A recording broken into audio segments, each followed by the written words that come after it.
Kalau pengusaha itu, mohon maaf ya, kadang-kadang kan Iya. kita pikirin hanya diri kita, keluarga kita, Oke. karyawan. Oke. Paling jauh keluarga karyawan, that's it. Iya. Tapi kalau politisi lo mikirnya jauh lebih besar dari Iya. itu.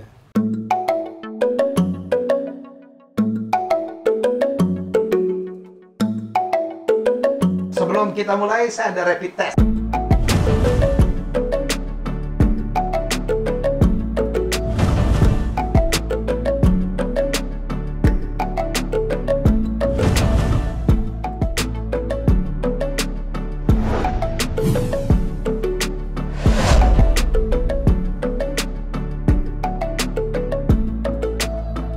Ya, saya nggak tahu mimpi apa. Jadi rumah gue ini lagi bagus-bagus ini.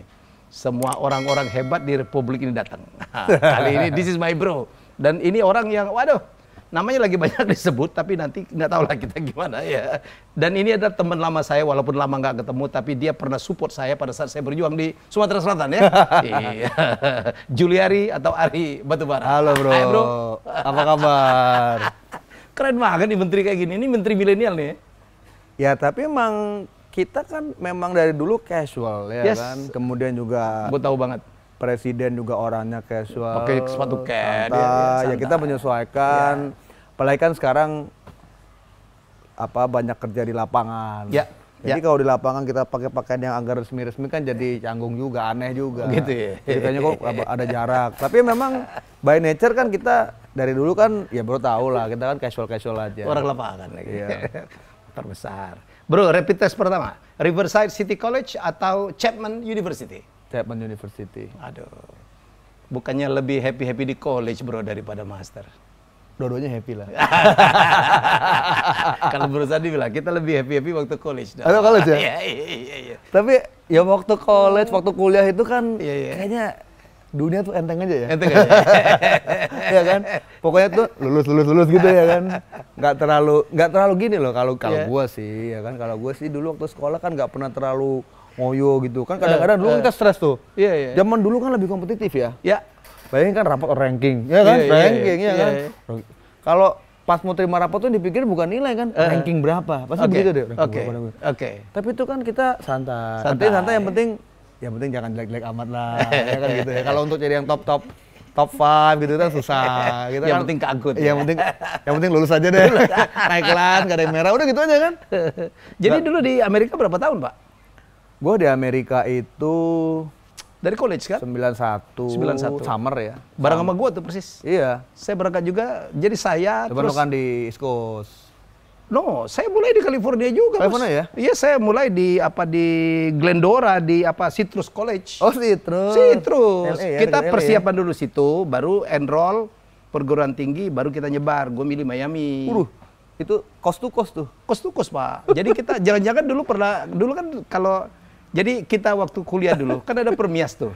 Kalau 17-an itu lomba itu pakai berantem tuh. Wah itu basket ya. Basket, Ada biliar, bowling. bola, poli. Udah kayak udah kayak Asian Games aja tuh ya. Ada kontingen gitu ya.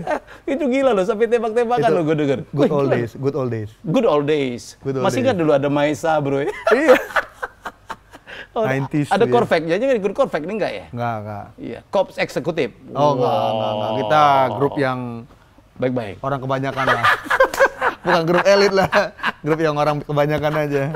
Ada good old days. Good old days. Ada Pak Menteri Perindustrian juga kan zaman itu kan? Iya. Yang baru gantiin ya? AGK. Iya, Pak Agus sebelum Iya. saya di periode yang lama. Ya. Dan ya waktu gua masuk tuh relatif udah bagus lah ya, kementeriannya udah oke. Artinya yang enaknya tuh yang menteri-menteri sebelumnya kita kenal baik. Iya, Pak Idrus. Pak ya. Agus Gumiwang kenal baik, Pak Idrus Marham kenal Bu baik, Hovifah. Bu Hovifah. Jadi ya kita waktu gua pertama-tama kali masuk itu juga kalau mau tanya sesuatu tuh tinggal telepon aja, speak up the phone aja. Enak banget. Langsung aja. Kita kan nggak perlu merasa pinter gitu ya, atau langsung udah ngerti semua. Oke. Ya langsung gitu. Dan bahkan waktu pertama kali di hari-hari pertama gue di situ tuh, gue bilang sama S1 gue bilang, saya nih menteri yang belum ngerti apa-apa loh ya di Kementerian Sosial ini. Dulu juga di DPR kebetulan kan gue di komisi yang bukan bermitra sama Kementerian Sosial. Betul, betul. Jadi gue terus terang aja. Jadi belajar banyak ya? Belajar banyak. Gue terus terang aja sama dirjen gue, sama kepala badan, sama sekjen, ya. irjen. Gue bilang, Staf Ali, gue bilang. Jadi kalau misalnya gue nanya yang menurut kalian stupid question, ya memang gue nggak tahu. Lebih bagus gue nanya yang menurut kalian tuh pertanyaan yang apa namanya, pertanyaan sepele dibanding gue sok tahu gue kan salah nantinya. Oke. Wow. Apalagi itu keren dong. Iya, gue terbuka kok. Itu saya bilang a good start. Gue terbuka sampai sekarang. Kita newbie kan, new kid on the block lah. Sampai sekarang gue sama apa namanya jajaran gue di Kementerian Sosial begitu. Gue bilang kalian ini di sini udah puluhan tahun, apalagi eselon 1, 30-an tahun. Kita orang baru. Kita orang baru. Baru berapa 8 bulan, ya kan? Jadi kita nggak mungkin, walaupun kita menterinya. Tapi sekarang udah pinter dong. Ya lumayan lah. Gue tahu lo kan belajarnya cepet banget lah. Enggak juga. Lumayan lah. Artinya ya kita learning by doing juga. Kadang-kadang manggil dirjen gue, nanya-nanya. Gue belajar juga tuh, ya kan? Gue belajar juga. Terus ya lihat di lapangan, kunjungan ke daerah. Tagana gitu udah apa? Udah tahu dong ya? Ya Tagana relatively itu kan sebenarnya kan itu kan volunteers ya. Oh, udah tahu dia. Relawan ya. Yang memang itu sebenarnya itu salah satu aset Kementerian Sosial yang paling penting when it comes to mitigation ya, apa disaster ya, bencana. Iya. Dan mereka kan kita nggak gaji. Iya. Paling apa sih? Jadi dan mereka pride gitu ya, punya pride. Iya. Terus juga mereka bekerjanya juga sepenuh hati gitu ya. Kadang-kadang gue kalau ngeliatin juga nih orang-orang hebat gue bilang. Artinya kan bukan digaji sekian gitu, tapi mereka pakai seragam, ikut latihan. Kita kan ada Tagana Centernya tuh di Sentul gitu ya. Terus kalau ada bencana tuh mereka udah di lapangan. Waduh, udah lebih dulu dari siapa pun. Makanya gue bilang kalian di seluruh Indonesia. Kalian tuh udah aset kita yang paling berharga pada saat bencana alam. Jadi Pak Menteri memang benar-benar itu ya, andalin ya Tagana itu. Sangat. Apalagi zaman seperti sekarang ya. Sekarang sangat mengandalkan dan gue salut lah sama mereka. Jadi gue bilang, wih, my brother, medsos lah. Tapi gue puji dia. Wow, medsosnya bagus nih kan. Ya dia taruh di Facebook, dia taruh di itu memang harus dilakukan, Pak. Itu bagian dari apa ya? Diseminasi informasi lah ya. Juga ya. Iya. Walaupun sebenarnya gue bukan tipikal orang yang terlalu ini. But you have to honest by nature ya. Itu harus dilakukan karena itu bagian dari apa ya? Bagian dari akuntabilitas kita ya. Betul. Kita sebagai pejabat publik ya, saya pernah gitu Pak, saya kabarkan supaya orang tahu karena kita digaji oleh negara Pak. Ya kan supaya orang tahu kita tuh ngapain sih gitu. Betul. Bukan untuk gaya-gayaan kita karena Ari Batubara udah getopnya luar biasa lagi. Waktu di DPR juga gue udah mulai sih sebenarnya. Waktu gue anggota DPR ya gue udah mulai gitu. Walaupun kadang-kadang malas juga ya. Honestly kan kadang-kadang malas gitu ya kan. Gue kan bukan public figure gitu kan. Tapi harus Pak. Apa sih harus? Ternyata orang juga bilang kayak lo bilang. Iya. Bukan soal jangan lihat itunya. Jangan lihat itunya. Bukan urusan kena strictly pencitraan. Iya. Tapi ya you show your work gitu to public gitu. Masih nggak sih dilanjutin sekarang? Masih bahkan sekarang gue minta juga kayak di Kementerian Sosial untuk yang urusan media seperti itu ya ditangani lebih baik lah. Iya. Karena banyak hal Bro Juliari yang orang kadang-kadang nggak tahu apa yang dilakukan oleh seorang menteri. Betul. Ya termasuk kasus yang akhir-akhir ini nih gitu ya. Betul. I know it well.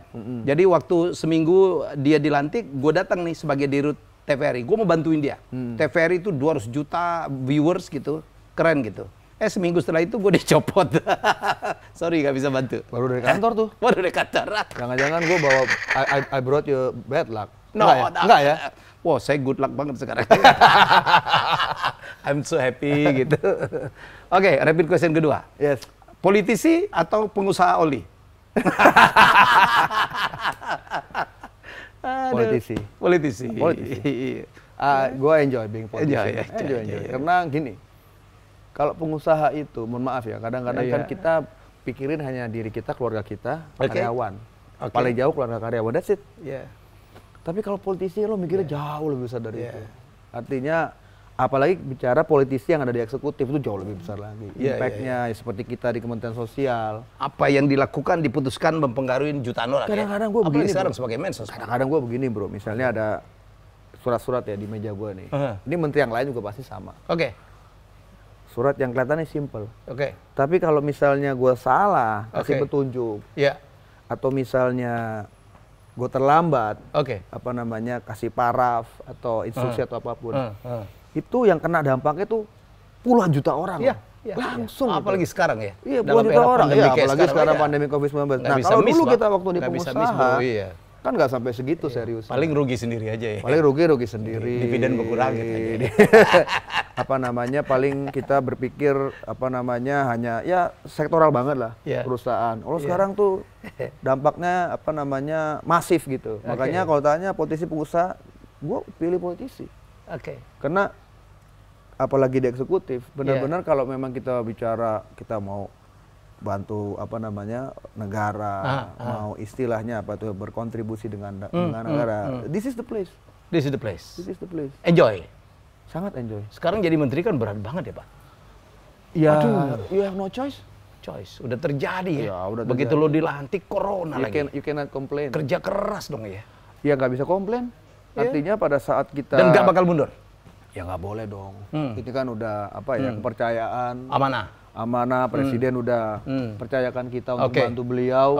Ya there's no point of no return ya. Point of no return. Jadi ya jalan terus dengan segala macam konsekuensi ya. Dan I'm happy kok.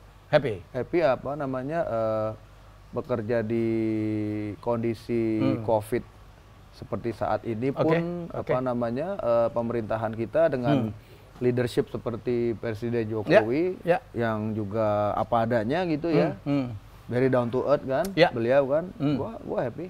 Termasuk kemarin beliau bereaksi ya, cukup menunjukkan kecewaan mungkin karena dia kepengen berbuat lebih baik gitu untuk masyarakat.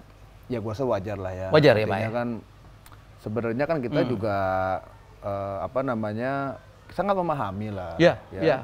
Ekspektasi beliau sebagai pemimpin daripada bangsa ini kita sebagai pembantunya itu kan memang wajar ekspresi perlu juga kita terima kasih juga ya diingetin dan istilahnya di apa namanya didorong lagi untuk bekerja dengan lebih apa namanya lebih maksimal karena beliau kan juga minta kita agar bekerja kan extraordinary karena situasinya extraordinary. Jadi ya kita nggak ada yang komplain lah dan nggak perlu komplain juga. Namanya gini, kalau saya bilang sama orang gini loh, kita ini pembantu beliau ya namanya orang yang kasih kerjaan kan beliau kasih kerjaan istilahnya ya kan? Buat orang yang kasih kerjaan menegur yang dikasih kerjaan itu sangat wajar, haknya dia dong dan haknya beliau. Jadi kita terima kasih sekali lah di apa namanya di cukup objektif yang disampaikan oleh presiden. Objektif ya, sangat objektif ya. Apa namanya? Saya nggak mau terlalu masuk ke dalam substansinya ya. Artinya kan itu bisa debat gitu. Itu bukan gini. Sebagai seorang menteri, menurut saya itu terlalu narrow minded atau terlalu kecil dibicarakan terlalu ke substansinya. Tapi kalau saya mengambil daripada message-nya, message-nya beliau itu mendorong kita untuk kerja lebih cepat. Ayo dong. Bantu saya kerja lebih cepat ya, saya sudah all out, kalian juga harus lebih all out. Jadi itu aja message-nya, nggak usah terlalu masuk substansi angka-angka. Apalagi sampai baper-baper ngapain dia? Nggak ada gunanya. Bro, memang apa saya udah tahu tuh, begitu terjadi bencana, kemudian ada bantuan, BLT, apapun namanya itu, paketnya itu, orang selalu question, pembagiannya tuh seperti apa ya kan? Indikasinya itu kecurigaan orang, ada yang nggak nyampe, ada nanti penerima fiktif, ada yang diberikan hanya kepada keluarganya apa kepala desa gitu. Nggak ada. Nggak pernah dengar laporan mengenai fiktif. Katanya ada kampung yang fiktif, keluarga yang fiktif gitu, bro. Kalau keluarga yang fiktif enggak lah. Kampung yang fiktif juga enggak. Kita kan enggak apanya gini. Artinya sampai fiktif itu bisa dibilang setelah 3 bulan kita jalan itu nggak ada. Nggak ada ya? Nggak ada. Cuman kan bro kan gini, kadang orang kan ya media ya menyampaikan salah sasaran. Nah saya sering bilang begini, cuman kan sulitnya kadang-kadang kan kalau saya atau gua misalnya kasih penjelasan seperti ini kan dianggap kan kayak pembelaan diri. Padahal kita kan juga mencoba untuk memberikan apa namanya bukan klarifikasi tapi penjelasan yang objektif ya. Jadi memang misalnya bicara data, ya kan.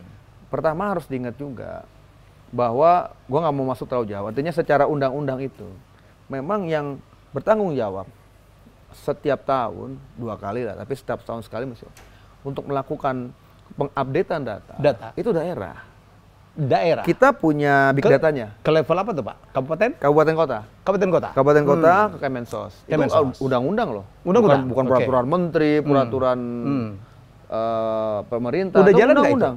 Nah, jadi contoh data kita nih, namanya DTKS ya, data terpadu kesejahteraan sosial. Jadi itu kalau bicara sedikit sejarah, itu sebenarnya diserah terimakan dari BPS. Kepada Kementerian Sosial tahun 2016.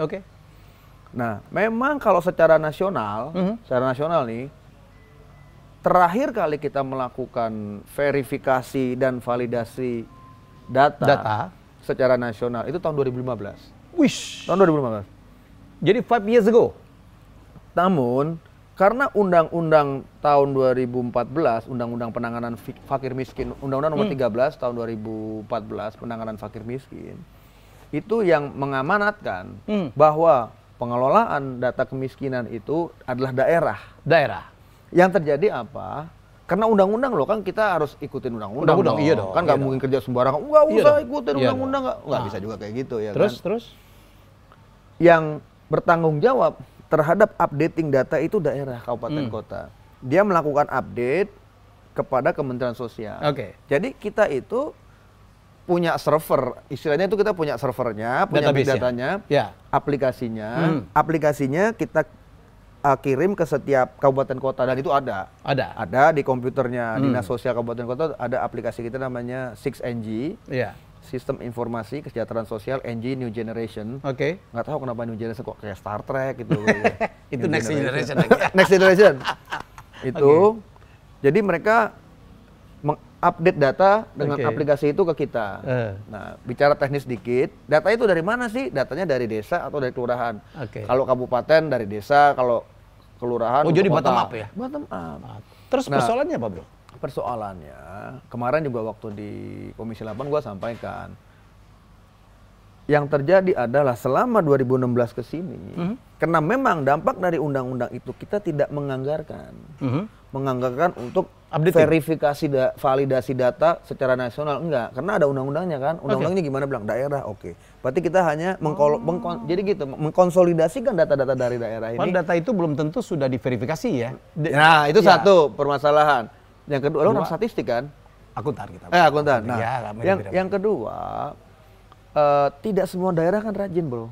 Jadi contohnya gini, kemarin saya buka, walaupun saya nggak sebut lah daerahnya, nggak etis. Saya bilang, dari 514 kabupaten kota yang sama sekali tidak melakukan update dari 2016, sama sekali nih, itu masih ada 92 kabupaten kota loh, Bro. 92 lumayan kan? Kota itu hampir 20% dong ya? Nah, yang mengupdate-nya kurang dari 50%, jadi misalnya gini, data awalnya tuh 100 keluarga miskin, yang dia update itu kurang dari 50% ya, kurang dari 50, itu 319 kabupaten kota. Masya Allah. Ini gue ngomong apa adanya. Itu lebih dari 50%. Kita kan kabupaten kota kita 500-an sekitar ya. Yang sisanya 103 itu mengupdate di atas 50%. Artinya di atas 50% belum tentu 100%. Nah, jadi itu. Gue sampaikan ini kan memang kan teknis. Itu kondisinya. Tapi itu kondisinya. Terus apa yang bisa, kan orang nanya, realitanya seperti itu, apa yang bisa Kemensos lakukan? Pertama ya tentunya Kemensos yang kita lakukan, tentunya ya kita ibaratnya nih, kita teleponin, gue langsung yang ngomong bupati sama wali kotanya seringkali, ketemu gubernurnya gue ingetin, kita kumpulin. Nah cilakanya kan sekarang nggak bisa kumpul-kumpul, kumpul daerah. Waktu gue masuk jadi menteri itu, udah pernah 2 kali tuh kita kumpulin daerah-daerah yang tadi itu, yang di bawah 50%. Di bawah 50%. 2 kali kita kumpulin, kita jelasin bahwa kalian harus lakukan update supaya data kita update juga. Nah, kedua, gue pinjam tangannya Kemendagri. Karena ya lo tau juga lah, artinya kan kalau daerah itu kan pembinanya kan Kemendagri. Ibaratnya stick and carrot nih. Gue cuma punya carrotnya doang, Bro. Nggak punya sticknya. Untuk yang mentunginnya lah istilahnya gitu. Supaya cepat. Kita datang ke Kemendagri. Nah, luckily mereka memang sangat support kepada kita. Karena kita bilang, Pak Mendagri, kalau Mendagri dan jajaran, ada satu namanya Dirjen Otda ya, Otonomi Daerah. Otonomi Daerah. Langsung yang ke daerah mengingatkan, gua nggak digubris. Ibaratnya gini ya, mungkin kalau untuk daerah, surat Menteri Sosial itu nggak terlalu direct dong ya. Ya nggak terlalu direct dan oke lah nanti aja lah kan gitu misalnya ya kan. Nah tapi kan kalau dengan Kemendagri, Kementerian Dalam Negeri itu kan banyak urusannya. Urusan APBD, nanti urusan yang perintil-perintil tuh yang PLT ini, PLT itu, untuk kepala dinas, sekda, kan lewat Kemendagri semua. Kan bukan urusan gua. Nah artinya gua harus meminjam Kemendagri untuk mengingatkan daerah-daerah ini lakukan update data. Dan ini jalan ya bro ya. Nah, kedua, gue juga ke Kementerian Keuangan, urusannya juga, mohon maaf, anggaran. Gue sampai bilang, Bu Menteri kalau perlu diberikan disinsentif fiskal aja, kalau perlu loh ya. Bagi daerah yang nggak patuh atau malas saya gitu. Nah, ini direspon positif, terakhir bahkan Bu Menteri Keuangan bilang, udahlah kita buat SKB aja, surat keputusan bersama. Tiga menteri itu dalam kaitannya, karena ini kan juga sudah menjadi perhatian Presiden ya, dalam kaitannya untuk perbaikan data. Nah kemudian apa langkah berikutnya walaupun kita nggak bisa lakukan tahun ini. Dari Bappenas sudah memprogramkan, agak teknis sedikit lah ya. Untuk program verifikasi dan validasi data secara nasional. Akhirnya Kementerian Sosial akan diberikan anggaran yang cukup besar untuk verifikasi atau verivali misalnya, verivali data secara nasional tahun depan. Dan support karena sekarang anggarannya nggak ada dong kalau tahun sekarang. Sekarang kan semua anggaran kan kita fokuskan full untuk penanganan COVID. Udah nggak ada celah lagi untuk lakukan apa-apa. Dan gini, selalu gue sampaikan, gue mau lakukannya ini juga agak yang lebih masif gitu. Artinya ya biar ada perubahan yang substansial gitu ya. Kan orang selalu ngomong gini Pak Mesos, emang kan bukannya BPS itu juga melakukan sensus gitu? Nggak bisa dipakai data BPS? Beda. Gua nggak mau tahu jauh teknis ya. Jadi yang di dalam data terpadu kita itu memang bukan sensus penduduk aja ya. Sangat banyak atributnya. Yang di BPS? Enggak, yang di DTKS kita. Sangat banyak. Jadi DTKS itu adalah berisi 40% dari seluruh populasi yang income-nya terbawah. Nah, pertanyaannya, income itu siapa nentuin? BPS. Jadi kan ada sensus. Sensus BPS. Kan termasuk Susenas. Enggak bicara yang lewat lah. Ada Susenas nih. Daerah ini sekian-sekian gitu kan. Oke, berarti kita ambil 40% ya. Siapakah 40% yang income-nya paling bawah? Nama-nama keluarganya loh ya, orang-orangnya 40%. Nah, itulah yang kita masukin ke DTKS. Plek. Teknis sedikit ya. Nah, udah, BPS cuma ambil itu doang, sampai situ doang. BPS. Terus yang kita lakukan yang kedua apa? Semuanya harus ada NIK. Ini agak teknis ya, nggak apa-apa ya. Nomor induk kependudukan. Biar masyarakat nomor induk kependudukan. Artinya 40% populasi ini belum tentu semuanya ada nomor induk, bro. Ya. Waktu kita diserah terimakan, ini gue bicara sejarah yang gue nggak ikut juga sebenarnya waktu 2006. Tapi ceritanya nih, waktu diserahkan ke Kemensos, dari 40% penduduk ini, yang jumlahnya sekitar 90 juta jiwa ya, banyak loh, 90 juta jiwa, itu hampir 40% belum ada NIK-nya, 40%. Oke, akhirnya yang kita lakukan apa? Kita kerjasama dong dengan Ditjen Dukcapil Kemendagri. Nama ini kalian cek. Ada NIK-nya nggak? Jadi alhamdulillah perkembangannya dari mulai 2016 yang hampir 40 juta tidak ada NIK. Sekarang tinggal 12,6 juta. Artinya jauh lebih menurun. Tapi masih gede tuh angka. Masih gede. Yuk, kita kan negaranya luas, bro. Ya kan? Nah, itu. Jadi data yang ada data terpadu kita, big data kita itu pertama dia harus punya NIK karena perlu kependudukan. Nah, setelah itu kalau dilihat di dalam DTKS itu atributnya banyak sekali. Bahkan sampai kayak gini loh. Data dalam DTKS itu sampai ada berapa orang yang punya pemanas air. Lantainya terbuat dari apa? Langit-langitnya terbuat dari apa? Dindingnya dari apa? Itu variabel-variabelnya. Sampai fotonya. Fotonya ada semua variabel-variabel. Bahkan lucu ada misalnya punya tabungan senilai 20 gram emas atau enggak, itu ada semua. Bahkan sekarang kita itu di DTKS kita sudah mulai kita linkkan dengan DJP, Dirjen Pajak. Kita mau lihat berapa dari 97 juta orang ini yang punya NPWP. Ya. Nah, jadi itu atributnya.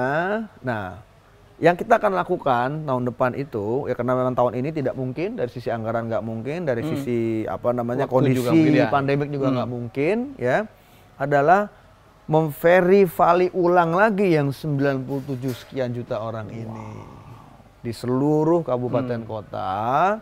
Mungkin nanti kita ada pengocelan di daerah-daerah yang terpencil di Papua atau Papua Barat.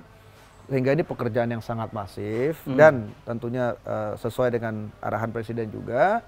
Nanti tahun depan insya Allah kita punya DTKS, data terpadu kesejahteraan sosial, yang jauh lebih baik lah. Lebih komprehensif lah ya. Tuh, jadi artinya kemarin kan di awal-awal misalnya kita menyalurkan bansos, ada juga ya di media komentar, ini datanya data lama nih, 2015. Tidak 100% benar juga. Artinya bukan kita tidak update, tapi dari 2015 ke sini memang tidak ada verifali secara nasional. Yang ada verifalinya oleh itu verifikasi dan validasi. Yang ada verifikasi validasi oleh daerah. Karena memang, kenapa begitu? Ya undang-undangnya begitu. Persoalannya tidak semua daerah melakukan itu. Betul. Ini loh bro yang harus dijelasin ke masyarakat. Sebenarnya kita jelasin juga, tapi kan kadang-kadang gini ya bro, kadang-kadang kan kalau terlalu teknis kan. Iya. Ini teknik lah bro, teknik komunikasi lah. Dan memang data kan teknis bos. Iya kan, data itu kan sangat teknikal ya.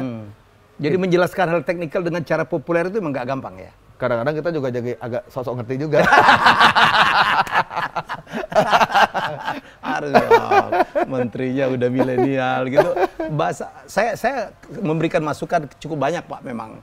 Kalau Pak Juliari kan memang oke lah gitu. Tapi banyak sekali kan pejabat kita itu kalau ngomong itu nggak nginjek bumi gitu Pak, nggak down to earth gitu, menggunakan istilah-istilah yang rakyat di kampung-kampung nggak paham loh. Itu konten saya pertama tuh. Iya dong, itu juga komunikasinya nggak gampang tuh berkomunikasi. Kita kan harus pakai bahasa rakyat kan. Pak Menteri kan udah keliling seluruh Indonesia kan. Tapi mungkin kadang-kadang gini juga bro, kadang-kadang karakter juga. Iya. Oh iya. Jadi kadang-kadang ya mungkin karena kalau kita kan memang apa namanya orang jalanan lah, ya kan, ngomong sama siapa ya lah jadi. Ya kan, nggak ada masalah gitu kan. Jadi kita kalau ditanyain ya kita ngomong apa adanya aja. Kadang-kadang bahasa yang begitu lebih dipahamin rakyat Pak. Kan sekarang nih swab test, siapa yang ngerti bos? PCR gitu siapa yang ngerti sih? PCR betul. Kita aja belum tuh ngerti tuh, apalagi yang di sana Pak. Jadi istilahnya banyak yang teknikal ya, banyak yang teknikal. Kadang-kadang kita kelepasan gitu kan, kayak distancing. Mana ngerti Pak orang di kampung Pak. Apalagi, cukup aja jaga jarak gitu. Apalagi gini juga, sekarang ini kan yang memang harus ekstra hati-hati bagi kita pejabat publik itu antara lain terus terang aja kan media. Media ya. Ngomongnya udah bener aja bisa dipelintir Pak. Satu itu. Tapi mereka memang salah tangkap Pak medianya Pak. Bisa begitu juga. Iya. Karena kan contoh misalnya kita melakukan press conference. Press conference berapa menit sih? Iya kan? Iya kan tidak mungkin dengan jumlah waktu yang sangat terbatas. Kita harapkan orang langsung mengerti 100%, kan nggak mungkin, nggak fair juga. Apalagi sekarang misalnya bicara media yang space-nya cuman segini. Ya kan? Ya nggak mungkin dong dia akan memasukkan semua yang menurut kita perlu dimasukkan. Kan dia masukin, istilahnya kan dia mencantumkan sesuai dengan angle dia aja. Sesuai dengan angle dia aja. Jadi itu yang kita sebut dengan communication gap Pak. Nah, dia sesuai dengan angle-nya kita. Kadang-kadang kan kita komplain juga misalnya dia telepon. Kok lo ngomong begini sih? Loh, kemarin kayaknya kadang-kadang kita ngomong gini, yang penting kok lo nggak masukin. Gitu. Malah dimasukin yang slip of tongue kita gitu kan, itu suka jadi headline. Tapi oke lah, that's media. Ya kan, we cannot complain ya. Apa yang we have to live with it. Yang dilakukan oleh Pak Mensos untuk mengatasin distorsi informasi ke masyarakat, apa yang udah dilakukan? Yang pasti khususnya selama penyaluran bansos ini kita lakukan press conference rutin. Berapa kali seminggu? Seminggu sekali. Atau kadang 2 minggu sekali kalau kita ada urgensinya ya. Paling lama 2 kali seminggu lah. 2 minggu sekali. 2 minggu sekali. Karena kalau 1 minggu sekali kan kalau yang ngomongnya itu lagi kan juga. Terus apa lagi Pak? Apa lagi? Itu satu. Yang kedua tentunya mengaktifkan kanal-kanal atau medsos kita, baik yang dalam kementerian maupun yang pribadi-pribadi kita ini kan, makanya kan termasuk Pak Menteri pribadi langsung. Ya kalau medsos saya emang dari dulu kan hampir sedikit yang pribadi lah. Paling urusan kalau anak saya ulang tahun, happy birthday. Sisanya pekerjaan. Sisanya banyak kan pekerjaan dari waktu DPR begitu. Good. Kemudian ya tentunya misalnya bahkan selama penyaluran bansos ini, contohnya misalnya beberapa menteri yang pekerjaannya besar gitu ya, yang pekerjaannya benar-benar mendapatkan perhatian besar di masyarakat, kita juga melakukan press conference di istana. Misalnya supaya apa? Supaya coverage-nya menjadi besar. Coverage-nya mungkin bisa lebih besar, dan memang kan kadang-kadang kan istana ini kan wartawan-wartawan yang yang memang station di istana ini kan juga biar dapat informasi first hand dari menteri-menteri atau pejabat yang memang bertanggung jawab soal itu. Misalnya Kementerian Kesehatan tentang kesehatan selama pandemi, gimana Menteri Sosial tentang program perlindungan sosial, Menteri Ekonomi tentang program-program pemulihan ekonomi. Jadi mereka dapat first hand, nggak dari orang. Jadi itu yang kita lakukan, dan tentunya dalam setiap kayak kita mungkin atau saya gitu kan cukup banyak misalnya ke lapangan, melihat langsung penyaluran menyampaikan bansos, langsung kita ajak mereka. Dan ya selama gue turun itu kan juga seringkali kan gue dialog juga tuh sama yang terima-terima. Ya kan kita harus dengar juga kan. Kadang-kadang dialognya sampai ada ibu-ibu duduk lagi nunggu penyaluran bansos tunai gitu misalnya. Saya nanyanya, Bu, saya mau tanya nih, dari ibu mulai didatengin petugas RT sampai di sini tuh berapa lama? Gue nanya gitu, gue pengen tahu nih berapa sih. Jadi kalau misalnya gue diperintahin presiden misalnya bikin program, tahu ya. Gue langsung otak gue memproses persiapan gue nih minimum di lapangan 2 minggu misalnya. Jadi nggak bilang 3 minggu Pak, padahal nggak mungkin. Tapi kan presiden udah rekam 3 minggu, begitu nggak bisa 3 minggu, loh kita dikomplain kan, karena kita salah nggak ngerti lapangan. Gue tanya tuh, oh kalau perkotaan itu dari mulai didatengin petugas RT, gue jadi rada hafal juga. On average nih, kalau perkotaan dari mulai didatengin pertama kali, dimintain KTP KK itu, sampai ibaratnya dia nongkrong, nunggu duit. Tahu tuh ya? Itu maksimum 2 minggu. Gue tahu jadinya. Karena maksimum 2 minggu? Maksimum 2 minggu. Kalau di luar perkotaan, tergantung lagi. Lo kalau bicara Kabupaten Bogor, walaupun luas, tapi kan relatif itu kan masih wilayahnya terjangkau. Tapi lo kalau bicara kabupaten-kabupaten yang di kepulauan di Maluku sana, atau nggak usah di Papua misalnya, Sumatera yang banyak kepulauannya, itu nggak bisa sampai sebulan. Jadi kalau kita memprogramkan sesuatu yang harus diterima rakyat, itu memang nggak bisa serta-merta cepat gitu ya. Gini, dan lo harus tahu itu langsung. Apa aja nih Pak masalah prosedural, masalah logistik, itu semua nyampur kan, kali ya? Memang kan pemerintah pusat kan nggak bisa langsung, Bos. Memang harus ada daerah. Perpanjangan tangannya. Jadi kan kadang-kadang kita juga suka lupa bahwa ada pemerintahan daerah. Artinya semua program kerja yang di pusat itu, apalagi yang menyangkut rakyat, itu kan memang harus pasti ujung-ujungnya implementasinya lewat pemerintah daerah juga. Karena contohnya gini, ngomong agak teknis lagi sedikit lah. Nggak apa-apa. Kementerian Sosial bukan kementerian yang punya instansi vertikal. Tidak ada ibaratnya ke kantor wilayah gitu. Ada, dulu ada ya? Zaman dulu. Ada. Jadi tentunya. Jadi organ di bawahnya siapa Pak? Ya nggak ada. Artinya kita harus lewat daerah.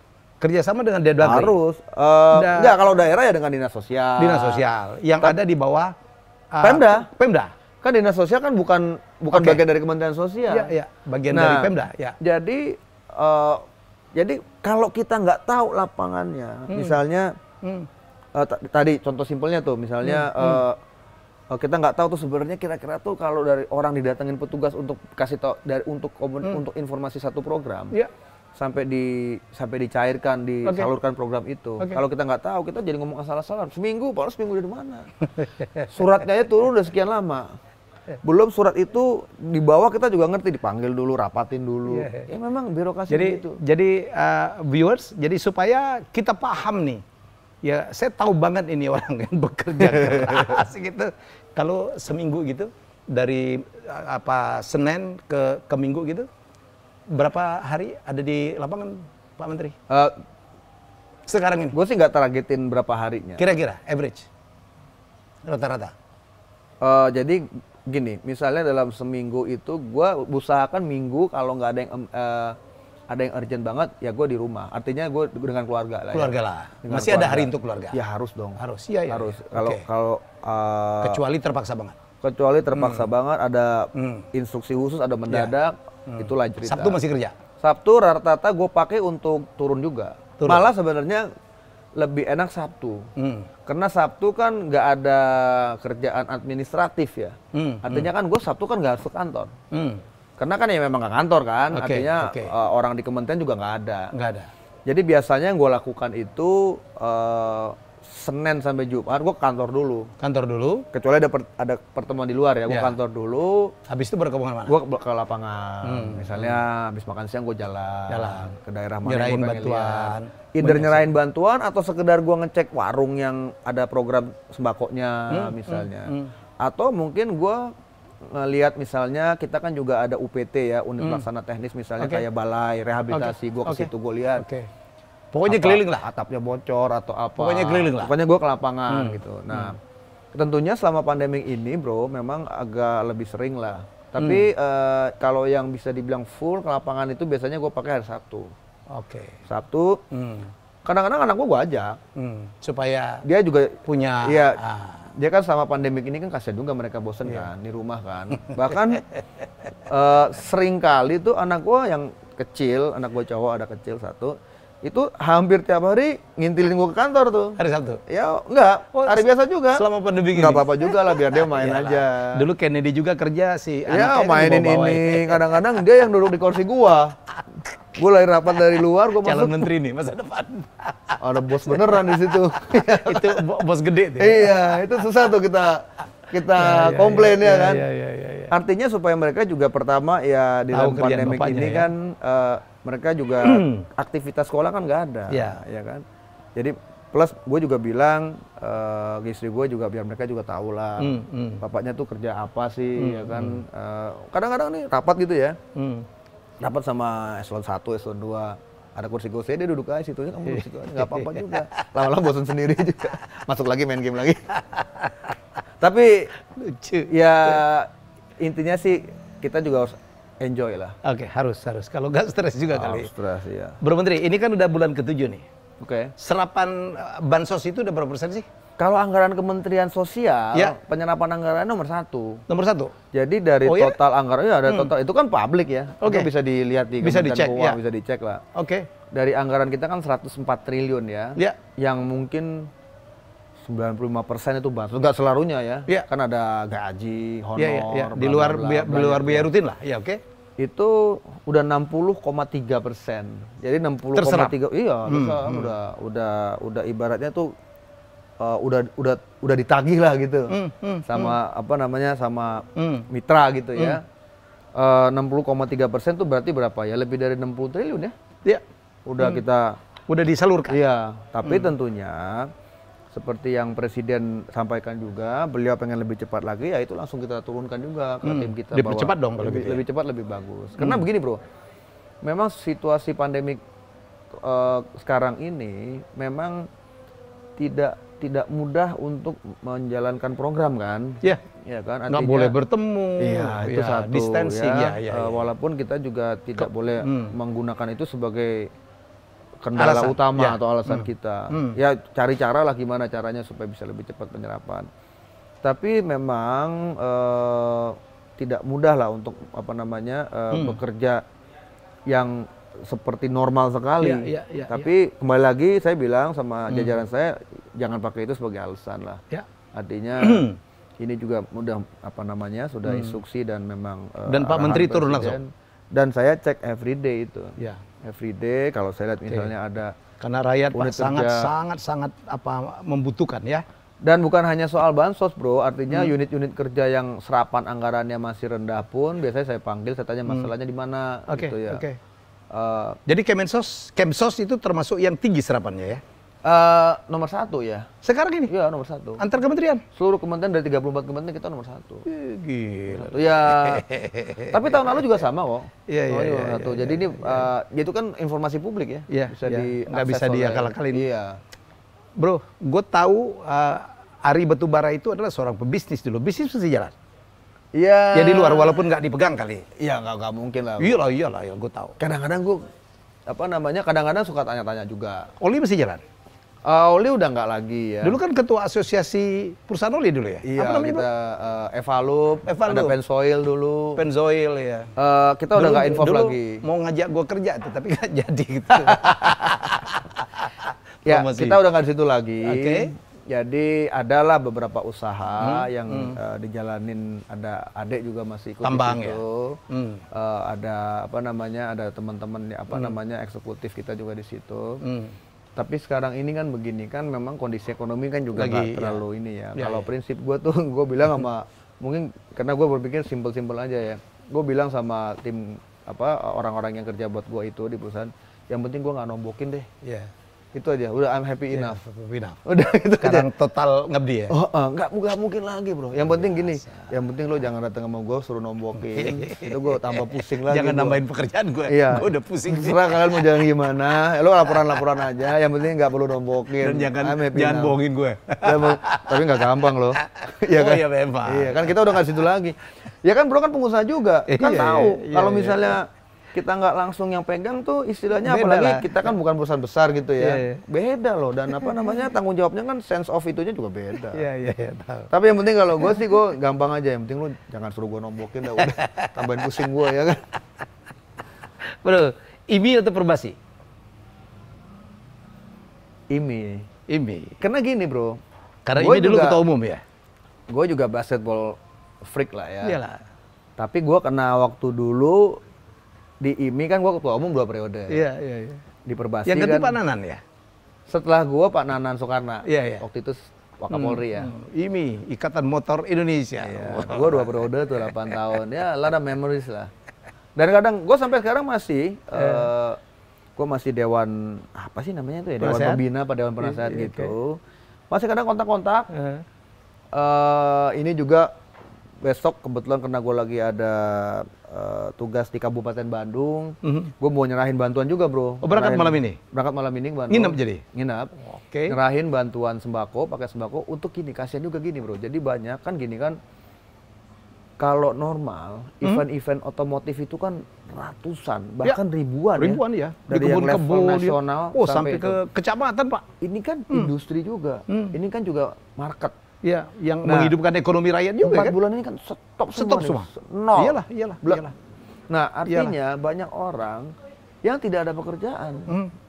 Contoh misalnya mekanik, ini nggak ada kerjaan semua. Nggak ada kerjaan semua, bro.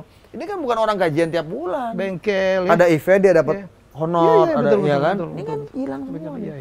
Makanya kemarin dengan anak-anak IMI, gue yang inisiatif, gue bilang gini deh, gue kan Menteri Sosial dan mantan Ketua Umum IMI, gue bilang, gue mau give something dong buat community ini yang bukan karena urusan pribadi aja, tapi memang ini kan juga salah satu komunitas yang terdampak sekali, nggak ada salahnya kita bantu. Oh jadi dalam rangka itu besok?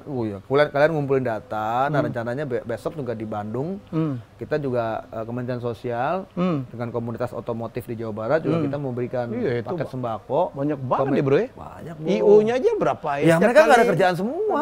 Nggak ada kerjaan semua, bayangin bro. Karena gue mikir dulu, mereka punya istri, punya anak. Iyalah. Normal condition, income utama mereka itu, lu bisa bayangin bos. Iya kan? Artinya ya, masa kita sebagai Menteri Sosial yang punya kapasitas dan pernah di situ bahkan menjadi Ketua Umum IMI 2 periode nggak bisa ngapa-ngapain. Makanya gue kemarin gue happy juga, mereka menyambut dengan antusias. Ya insya Allah kalau nggak ada kendala apa-apa, nggak ada perubahan apa-apa, besok sore gue kasih juga. Antara lain di saat kunjungan kerja gue di sana, gue sempetin lah yang gitu-gitu. Sekalian reuni ya? Dong. Ya sekalian reuni. Mau turun ngebalap juga? Enggak. Jangan itu. Terakhir kapan ngebalap bro? Aduh udah lama lah. Atau touring aja dulu? Enggak juga, udah nggak punya nyalinya. Udah nggak punya nyali, sekarang pakai motor listrik aja. Itu pun di kompleks? Itu di kompleks juga. Udah ngeri kita. Udah apa namanya, udah jangan yang ini lagi deh, jangan cari-cari apa namanya masalah deh ya kan, kita sekarang udah F1 aja virtual Pak sekarang Pak. Iya. Nggak ada, ini kalau nggak salah yang ini yang Australia ya atau Austria ya, nggak ada penonton ya katanya. Ya nggak boleh ada penonton. Iya makanya. Di mana asiknya ya. Tapi emang ya pandemik ini luar biasa. Jangan-jangan Umbrella Girl juga udah nggak ada Pak. Virtual juga. Udah virtual juga. Ya keluar hologram. Iya, hologramnya itu. Hologramnya. Bisa kayak gitu loh bro. Bisa kayak gitu. Gimana tuh kayak gitu ya? Dulu di basket ketua apa dulu, Pak? Itu zamannya siapa sih? Waktu ketua umumnya itu Pak Sutioso, Erik wakil ketua umum. Kalau Sutioso masih ketemu gua dong. Oh, kita satu ini ya, satu kepengurusan ya? Iya, terus saya kan di Humas dulu. Terus kan Erik jadi ketua umum ya? Iya. Setelah Pak Sutioso. Waktu itu gua ketua bidang sebenarnya marketing gitu, tapi istilahnya tuh waktu itu ketua bidang pemberdayaan masyarakat dan usaha kalau nggak salah. Dulu kan bahasa-bahasa begitu tuh. Nyari dana padahal. Ujungnya marketing. Marketing, nyari dana. Manajer marketing. Emang keren aja gitu ya kan. Tapi seru lah. Gua masih nontonin kalau ya apa namanya waktu NBA gitu masih ini kita. Kalau Indonesia timnya siapa, Mas? Ya, Indonesia Muda lah. Satria Muda. Ikut Bro Erik semua. Marah dia kalau nggak marah dia. Kemarin Sandi juga gitu. Satria Muda juga ya? Satria Muda, walaupun dia CS juga dulu kan. Ya, Citra Satria gitu. IM juga pernah ya dia? Oh IM, kalau fans dia tuh pasti hatinya IM. Pak, kita anak Jakarta kan semuanya IM semua lah. Sekarang nggak berani main basket ya? Gila. Dari pas landing kakinya klek gitu. Masih main basket? Oh iya enggak lah, gue kan nggak pernah main basket. Gue tuh basketnya kan ngoceh, Pak. Di Indonesia tuh masih banyak yang dapat duit dari ngomong basket. Tapi dulu lo tuh ya bener-bener legendnya di basket ya? Iyalah. Bener loh, waktu NBA dulu ya? Pulang Amerika, NBA, habis itu gue pegang Kobatama. 2 orang tuh dulu sama siapa lagi itu? Sama Renat Tawas, Agus Mauro gitu. Iya tuh legend banget tuh. Sandi masih main loh, Sandi. Masih main deh? Masih main. Tapi memang ya, tapi memang tuh salah satu yang gua sangat miss itu juga ya itu nonton American sport kayak di TV kayak basket. Gitu. Lakers atau Clippers? Lakers bos. Apa Die Hard lah. Die Hard. Lakers bos itu. Apalagi sekarang nih. Apalagi sekarang ya. Powerhouse lah. Ada LeBron James. Powerhouse. Final NBA gue masih nonton. Tahun berapa? Enggak kemarin. Game 4 ya. Game 4. Game 4 di Oakland ya waktu itu ya. Iya. Waktu itu gue rutinnya untuk ya karena mungkin Golden State. Ya, Golden State. Tapi di game itu kalah tuh di sama Raptors ya. Ya suasana itu kan emang beda kan. Walaupun kita duduknya di atas, gue duduk paling atas bro, paling murah, tiket paling murah. Udah paling murah aja mahal tuh kan. Padahal kan, mepet-mepet belinya kan online, paling atas, kecil gitu orangnya. Gue ajak anak gue tuh nonton. Gitu? Wow, udah seneng banget. Udah, ininya kan, vibe-nya kan beda ya. Hype-nya beda. Hype-nya apa ya, vibrannya. Atmosfer tapi sebenarnya basket di Indonesia tuh juga over the last couple of years juga on the right track lah. Iya. Karena memang kan harus dibikin kayak entertainment bro. Betul. Ya kayak di Amerika atau di Eropa. Eropa mungkin soccer ya bola. Itu kan entertainment oriented banget ya. Iya, sangat. Jadi terutama ya basket. Begitu benar-benar entertainmentnya kan kuat, orang yang juga nonton banyak, die hard fans yang tambah banyak, dia beli merchandise ini itu ya jadi huge industry. Fans dulu idolanya siapa Pak? Magic? Kobe Bryant. Kobe itu we miss him so much. Aduh. We miss him so much. Gue ingat tuh ya, gue lagi nonton di bawah tuh, istri gue turun dari atas tuk, Kobe Bryant meninggal. Bercanda loh, buka CNN. Bener, waduh. Shock semua kita. Tapi kalau waktu Amerika 91 dong, Magic itu loh. Apa LA lagi final tuh kan? Enggak, 91. Loh, iya 91. Enggak dong. Gue di sana, Pak. 89 terakhir, enggak ya? Enggak lah, 91 tuh LA itu final gitu. Gue kan pas di sana. Pokoknya waktu itu Lakers Bulls ya. Lakers waktu dapat Shaquille dari Magic kan? Iya. Itu Kobe belum kan? Belum. Kobe tapi udah mulai oke tuh kan? Iya. Terus nggak berapa lama kan, waktu itu siapa ya coachnya? Del Harris ya? Waktu Shaquille pertama kali masuk mungkin Del Harris ya, yang rambutnya putih tuh. Oke, dia Del Harris. Ya Del Harris, terus kan Phil Jackson masuk, The Zen Master ya kan? Iya. Zen Master. Terus Kobe belum tuh. Iya. Barulah di swap kan? Iya. Harusnya kan Kobe di Hornets. Iya. Iya kan? Kemudian ke Miami. Sama Vlade Divac. Iya. Tuker Vlade ke Hornets, Kobe Bryant. Tapi emang itu turning point Lakers. Abis itu hilang. Itu genius lah. Siapa namanya GM-nya Lakers? Waktu itu Jerry West. Itu kan otaknya Jerry West yang swap gitu kan. Coba bayangin nggak dilakukan. Belum tentu Lakers pernah juara loh ya kan. 5 kali ya kan. Udah Kobe sama Shaquille, ya udah dynamic duo. Kadang-kadang gue mikir gini aja nih ngomongin basket, nggak apa-apa ya? Nggak apa-apa dong. Kadang-kadang gue mikir kan cinta basket tuh bagus lah. Kadang-kadang gue mikir kalau dulu tuh Shaquille sama Kobe nggak pisah, berapa ring? Nggak akur Pak. Nggak, artinya misalnya akur nih, gue ngomong yang ideal ya. Gue ngomong yang ideal gitu ya. Berapa ring mereka bisa dapat? 10 aja bisa. Iyalah, gue paling tahu bahwa Kobe itu sangat egois gitu kan. Kadang-kadang dia tidak respect sama senior. Iya, dan itu Shaquille itu kecewa, makanya dia pergi dari LA. Tapi mungkin ya itu yang dinamain franchise player-nya siapa. Iya. Dua-dua franchise player si tim ini harus menetapkan franchise player gue si A. Baru tahu. Dan you build around him.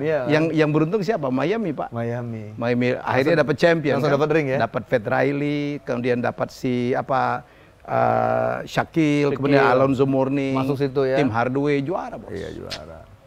Jadi ngomongin basket kita. Ngomongin basket. Selain basket apa lagi sih olahraga Amerika? American football? Oh, sangat suka. Baseball gue juga suka. Hoki gue suka. Gue college itu, honestly waktu college, gue lebih sering nonton hoki loh. Udah berbasket. Gue hoki gue nggak pernah. Kecil banget paknya, Pak. Gue seneng banget hoki. Kalau nonton di TV, aduh nggak kelihatan bolanya, Pak. Menurut gua hoki itu olahraga yang gimana ya? Skillnya luar biasa. Lo harus skate kan? And very physical. Lo harus skate, fast. I know. Dribbling ya kan? Dan lo harus jadi skill, shoot, kecepatan, dan kontak dan fisik, Pak. Oh gila.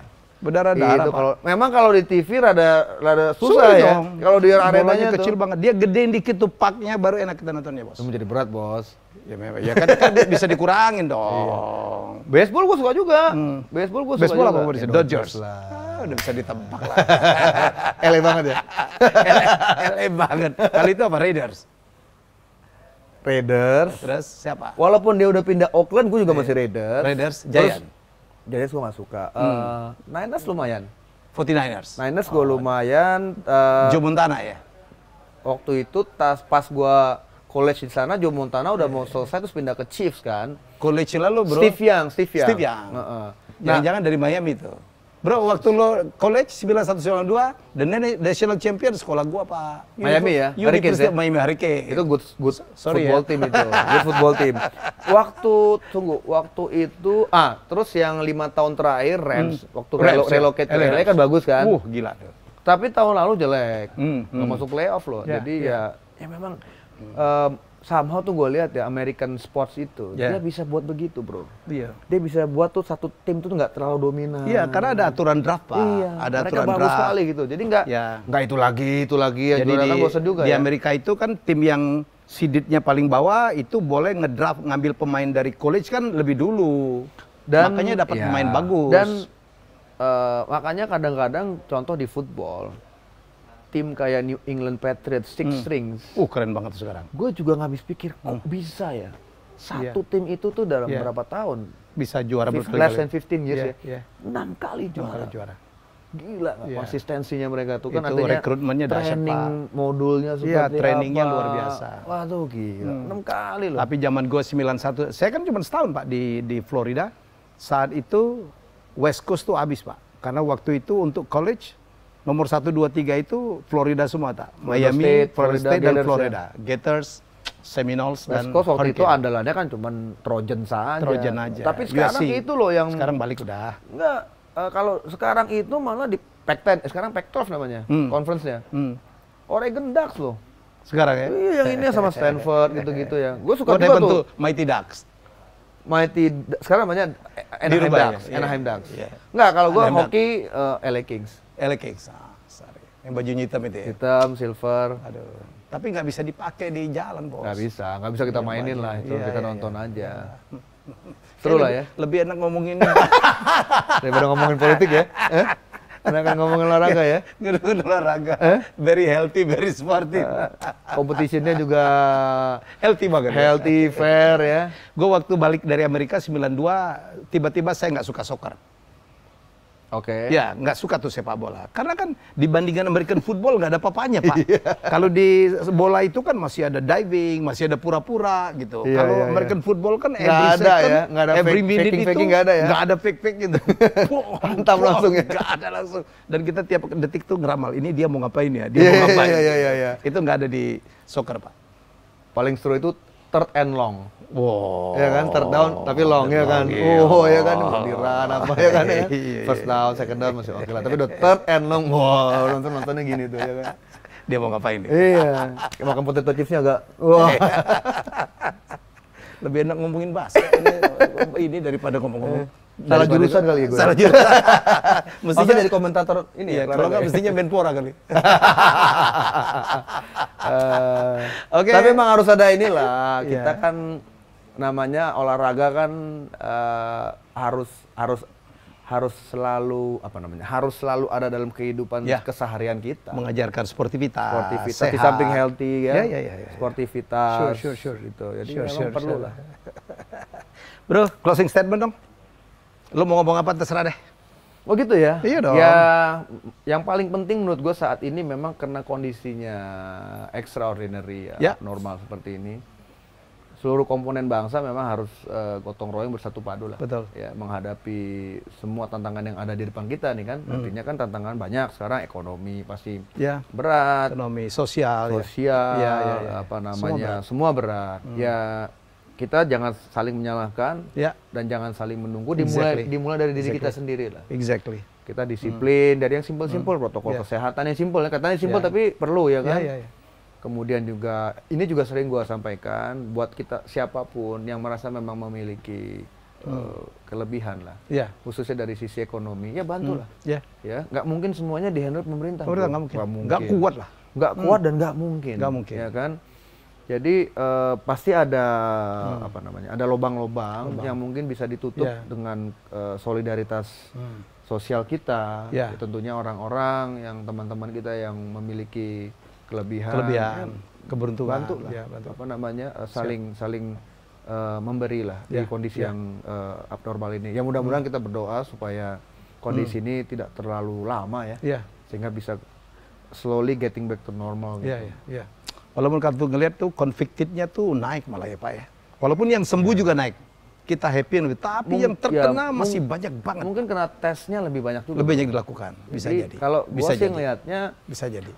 Ya kalau tesnya lebih banyak kemungkinan dapatnya kasus positifnya lebih banyak bisa juga. Nggak seperti di awal-awal kelihatannya rendah-rendah karena tesnya kan sedikit ya kan. Ya itu ada plus minusnya lah. Tapi kita harus punya confidence dan solidaritas sosial itu juga harus tetap kita tingkatkan. Itu di bawah brother dong ya, solidaritas sosial segala macam. Ya itu kan sebenarnya semangat kolektif lah. Kolektif ya. Tapi leading sektornya kan kita tugas Kementerian Sosial dong. Ya kita bisa untuk lebih menginikan lah ya, lebih menggaungkan begitu. Oke. Gitu bro. Thank you. Bro Menteri. Thank you for inviting. Senang sekali Pak. Udah lama gak ketemu ya? Lama banget gitu. Betul hampir jadi ininya beliau dulu ya, officernya beliau. Tapi kalau masih ada peluang, I'm open Pak. Kan dia jadi menteri, usahanya gue yang pegang, oke lah. Melanjutkan ini cita-cita lama. Gitu ya. Thank you so much. Thank you. Pak Ari Batubara. Semoga sukses. Saya tahu Bapak sama-sama sukses juga. Ya, bekerjanya lagi sangat luar biasa. Tenaga Bapak, pikiran Pak Mensos sangat diperlukan. Kami doakan yang terbaik. Amin. Tetap sehat ya karena sama-sama. Rakyat sangat membutuhkan apa yang Bapak lakukan. Ya, kita jumpa lagi dalam episode selanjutnya.